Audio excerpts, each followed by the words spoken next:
आज से तकरीबन 3-4 दिन पहले एक वीडियो वायरल हो रहा है आकांक्षा पुरी और खेसारी लाल यादव जी के। हमारे तस्वीर में देख सकते हैं इतना ट्रोल हो रहे हैं खेसारी लाल यादव जी, हमारे हिट मशीन ट्रेंडिंग स्टार। आकर कल एक वीडियो देखें मौगा जवान का।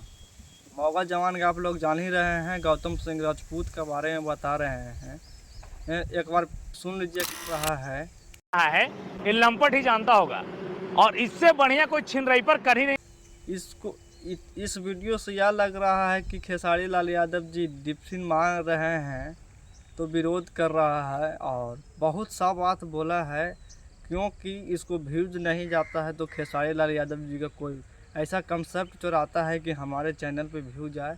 हमको पता नहीं है। और मगहिया जवान के देखिए माधर चौथ का इतना मन फिर से बढ़ गया है कि खेसारी लाल यादव जी का फिर ट्रोल करने लगा है। तो आप लोग जाइए और सब्सक्राइब करिए हमारे चैनल के।